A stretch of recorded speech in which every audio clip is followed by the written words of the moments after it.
ability in terms of if you get Flandre ahead, it becomes really hard for T1 because their engage isn't the greatest. If you get Yuumi ahead, I'd say Viper, but honestly, I'd be more afraid of Meiko with how strong the Yuumi has been thus far. It makes it so much harder for you to play out. I think that while the team comp of EDG can fall behind, even though I don't necessarily expect it to, and still have a couple of avenues back into the game with those wombos, for T1, it again feels like a finicky team comp, one that you really need to execute cleanly. They were able to do it against 100 Thieves, but EDG, not the same team. Yeah, and we'll have to see whether T1 actually have a plan for dealing with this Yuumi. It feels like it might have been the Poppy, you know, that could have been their decision and might have worked in scrims, things like this, but we have to see it on the world stage before we believe it, because the Yuumi has just been way too strong every time we've seen it. Yeah, it's insane how powerful she is, and with the setups you have here for the side of EDG, you have lanes that you can win every single one of them if you play it well, and you do have, of course, your own global to match the Twisted Fate rotation. And also Canna now, possible for him to get punished in that longer lane if Scout goes for either a TP or a Realm War play, or JieJie uses his mobility, with or without Meiko, to try and collapse on an overextended Canna. I mean, they have a very slight teleport advantage right now, as Kanna's teleport is not yet online, and, you know, he's going to be able to sit freely there in the top side of the map. Kanna's, because his teleport's almost coming up, they have so much vision control around this rig. T1 feel like they can play this tug-of-war game here, and there's just no real answer, unfortunately, on the side of EDG. You're not going to get anything out of this. You're not even going to be able to push those bottom plates anymore, and trading up once again here in the macro game for T1. Well, Flandre is now in trouble. The immediate flash in from Canna, and they just explode the Jayce. Flandre with no flash, no way out. Yeah, you used it earlier, now you don't got it.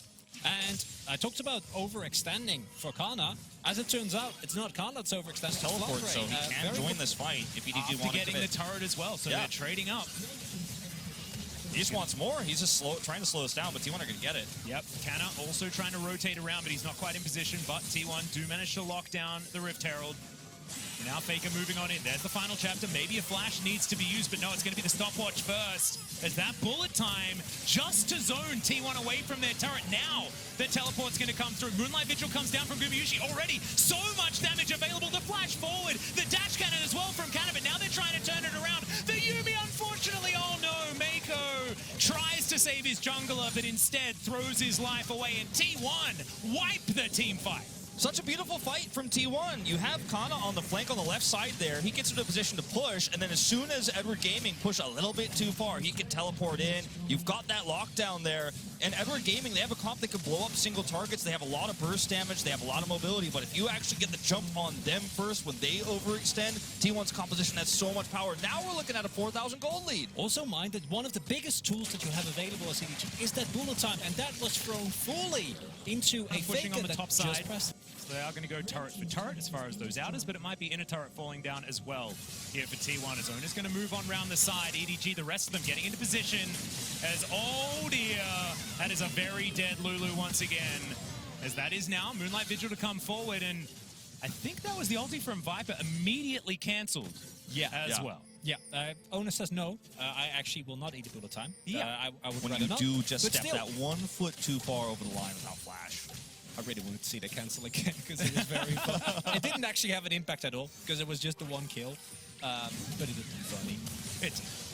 Still, good disengage there from Oner as well, as Destiny's going to come forward. Faker looking for his opportunity. Everfrost onto Viper, but not too much more, as there's the empowered shock blast. Faker still looking for it, as that's a very fast red card, as now the flash forward from Canna. They get the stun onto Flandre, and he is just dead. As soon as Oner gets there and presses W, there is no way out. Put some respect. Keep pushing forward. Put some respect in Kanna's name. This guy is making big plays this game. Flash forward there once again. It's not over yet. Yeah, the ulti to come through. His great stun card comes out from Faker. JieJie in a little bit of trouble. Now the ulti is on cooldown. Scout flanking through the side, but T1 are not relenting. They're looking to take down this inhibitor turret. And there's the stun. The walk up and stun from Oner, as now Scout's in trouble. Oner still pressing forward. Canna getting some damage down onto Viper, who has to get out of there with his Gale Force. And T1, they've just walked in, taken the turret, and now they'll walk back with a long road towards this Baron. Faker finds the gold card. Everfrost, the chain CC is just too good. And with the Destiny, he can't go invisible. It's just impossible for the Talon to get himself out. And now Destiny from Faker immediately back towards this Baron. No jungler on EDG. It's about as textbook as it gets. And again, the ultimates are down. They were both used in that fight, but there is still the poke available. T1 might get their health points taken low here, but they're looking for a possible turn. Yeah, Faker already on the flank. Looking for Flandre. Control ward goes down, as now Flandre in trouble once again. Oner is going to get on forward. He takes a lot of damage, but he's going to be absolutely fine. Once again, Canna finding everyone with his ultimate. The Realm Warp gets the Ryze out, but they're not going to be able to stop this Baron anymore. There's just no way you could take this fight without those crucial ultimates, but you can't just give up the Baron. You've got to try something. It was an incredible flank there from Faker. You lock down the Jayce and blow him up. There's just no damage realistically in this fight anymore. And that's going to be Viper's first death of the tournament. Yeah, there it is. Showmaker, 5th game. Viper, unfortunately, 5th game as well. We're not that kind. This is not that kind of game. Also something we haven't noted yet, but Keria went for the Putrifier first, which again is really good if you look at the amount of healing available, the Conqueror that's there. But it also means that some of the value, not all of it, we've seen enough Yuumi heal through plenty of previous wounds, but it's another adaptation from T1 that's shown that they were very ready to take on what the Yuumi first pick might bring.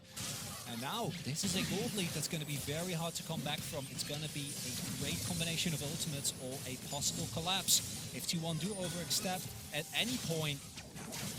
Yeah, this inhibitor taking a little bit of damage, but Canna on the bottom side as well. He's going to remove the second inhibitor turret of the game, as that's the flash forward. He doesn't care about the exhaust. Canna 1 versus 2. He's got the best item in the game, so he'll be absolutely fine. Scout as well is going to go golden, but the situation's far more dire for him, as Faker will lock down the Ryze. A Destiny comes in a little bit mistimed on that rake, but T1 are going to push forward. Nexus turrets now fall, and they'll tie up their scoreline here at World's Groups with EDG. The Nexus is the focus. They're not worried about any of the funny business, but they will grab a couple of extra kills before they tie this one up. And you can see a bit of a wry grin on Faker's face as he takes down the Nexus. I mean, this means now that if T1 and EDG both win their final games of the group, we will have a tiebreaker for first place here, and that is going to be very exciting to watch. We basically get a best of 3 here in this group stage, assuming those 2 wins go through, which is the prediction right now of both these teams advancing from the group. Also makes these games for spoilers so much more exciting. No, I 100% agree, and it also showed us that in the first game, it was EDG that read T1 like a book. Every single play,